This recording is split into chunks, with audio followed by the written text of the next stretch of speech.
কি ব্যাঙের ভেন্ডির তরকারি খাতি খাতি আমার গাল কইতে গেল। তুমি খাও তোমার ভেন্ডির তরকারি। এই তোর কোন মার আছে সেই মার বাড়ি যা যাই ভালো মন্দ খাই আইগে। আরে না খাইয়ে থাকবো তাও তোমার ওই ভেন্ডির তরকারি খাবো না। এই কি হইছে রে? আর কোয়ে না, রোজ রোজ বাড়ি একই ভেন্ডির তরকারি রান্না করে। তুমি খাও, ওই কি খাওয়া যায়? হায় রোজ রোজ কি ওই খাওয়া যায়? তুই আমাকে বাড়ি আয়, আমি ভালো মন্দ রান্ধিছি, আয় চলো। আয়। কি রান্না করিছো?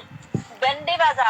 বাল খায় আমার বাড়ি ভেন্ডির তরকারি রান্না করিছে, আমি তাই খেলাম না। আর উনি ভেন্ডি ভাইতে খাই আমারে ভালো মন্দ রান্না করিছে। বকতে বকতে কোয়ান যাচ্ছিস?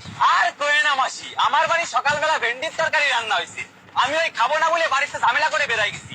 এক মহিলা আবার আমার ডাইকে করছে কি, আয় আমাকে বাড়ি আয়, আমি ভালো মন্দ রান্না করেছি। তাই দেখি ভেন্ডি বাজিছে। তো কান না দিমাগ গরম হয়। পয়সা লাগে কি বোধ পাচ্ছি নাই যে ছেলেটা ভেন্ডির তরকারি খায় না তার এবার ভেন্ডি ভাজা খাওয়াচ্ছে। তুই আয় আমাকে বাড়ি এসে খেয়ে যা। না বাবু, তোমাকে বাড়ি গেলে ওই ভেন্ডি ভাজা খাওয়াই দিবানে আমারে। আল্লাহ আমাকে বাড়ি ওসব ভেন্ডি ভাজা চলে না, ভালো মন্দ খাই বান, তোরা আয় আমাকে বাড়ি। এ তো লাগিয়েছে। ঠিক আছে চলো। আয় আয়। বাদ দেওয়ার আগে বাবু কি রান্না করিছো? ভেন্ডি ভাজা না ভেন্ডির তরকারি? আরে বাবা আমি ভেন্ডির তরকারিও খাই না, ভেন্ডি ভাজাও খাইনি। তাহলে ঠিক আছে। ভেন্ডি সেদ্ধ। ভেন্ডি ভাজা, ভেন্ডি সেদ্ধ, ভেন্ডির তরকারি, পুরো পাড়াটার ভেন্ডিতেই গাল মারে রাইছে। বাবা যদি শুনে না খেয়ে ঘুরে বেড়াচ্ছি তাহলে গালাগালি দেবে। এই কি হলো, কথা কইছে? বন্ধুর বাড়ি গেছিলাম, বাড়ি চল কাজ আছে। যাও, পরে যাচ্ছি। পরে না, এখনই বাড়ি চল। ঠিক আছে চলো। কি কাজ তাড়াতাড়ি কও, আমি অনেক ব্যস্ত আছি। আরে বাবা দাঁড়া, করছি।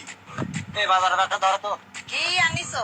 আরে মিলন ভালো ভেন্ডি খায় তো, সেই জন্য নাকি ভেন্ডি কিনে নিয়ে আইছি। আমি ভেন্ডি ভালো খাই, আমি ভেন্ডি ভালো খাই, বাড়া আজকে মরিয়েই যাবো।